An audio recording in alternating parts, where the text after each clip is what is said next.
For Unit 13, what we're going to be doing is we're talking about redox and electrochemistry. When we're talking about redox and electrochemistry, we're thinking about oxidation numbers. And this is something that we've talked about throughout the whole entire school year, but we're going to formally address in this unit.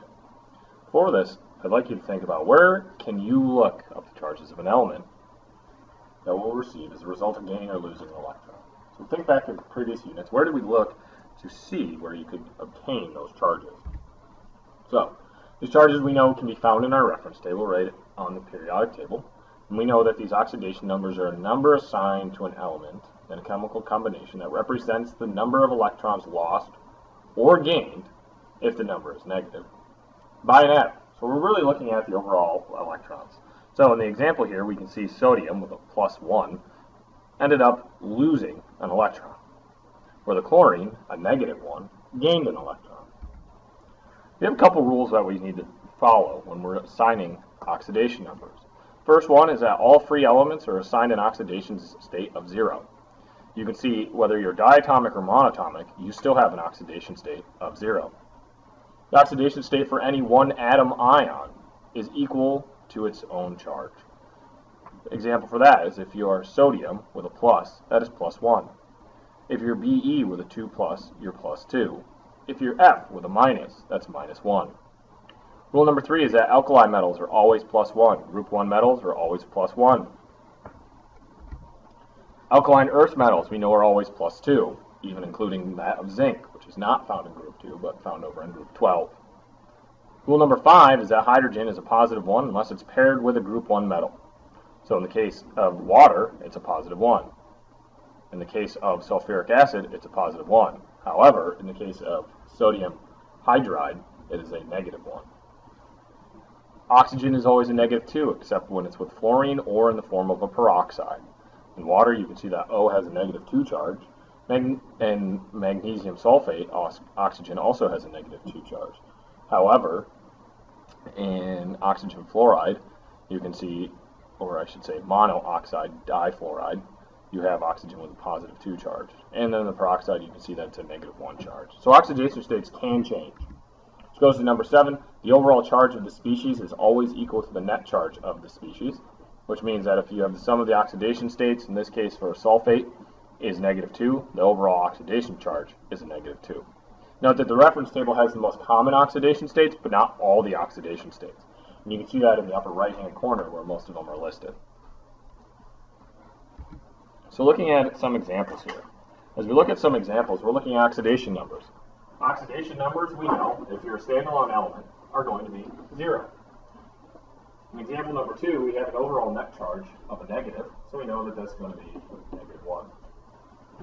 NaH, when you're dealing with NaH, we know this is going to be a positive charge, because of it being in group 1, and hydrogen being a negative charge.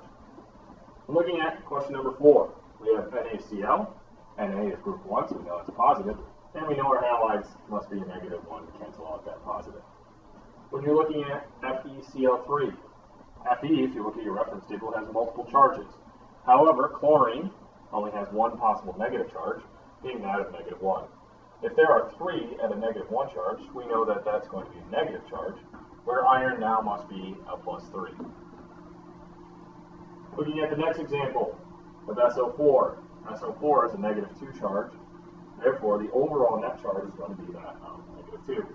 Looking at oxygen, we know oxygen is always a -2 charge. -2 times 4 is a -8, so we know that this sulfur must be 6, where the oxygen is a -2, giving us an overall -2 charge. If you were to plug this in, we have 6 times 1 is 6, 4 times 2 is going to be -8, leaving you with an overall net charge of -2, which is what we're looking for. If you look at a PO4, PO4, in this case, has a overall -3 charge. Knowing that this is -2, we know -2 times 4 is -8.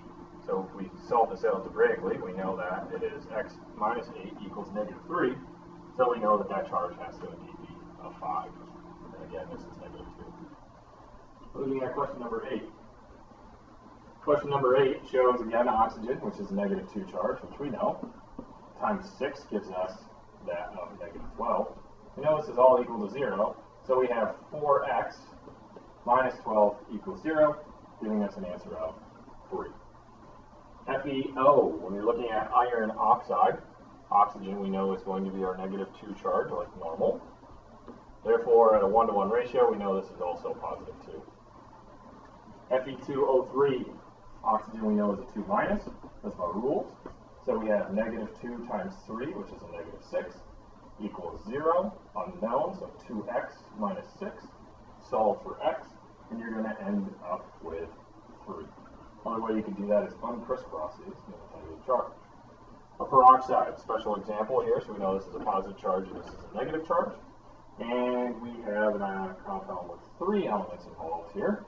So putting this in parentheses, the overall charge there, in order to join with that, is where we know this has an overall negative charge to that. Just that polyatomic ion. So oxygen we know is always a -2. Chlorine we're still trying to find. Ag, well, if this whole anion is a negative charge, we know that Ag must be a positive charge. So how can I get to 0 when I have 1 plus x minus 6? When you solve for x, you will get chlorine having a charge actually +5. So again, when you're looking at those, you can solve them algebraically, and some of them are much more obvious, so you can just solve from sight. And that is determining oxidation numbers.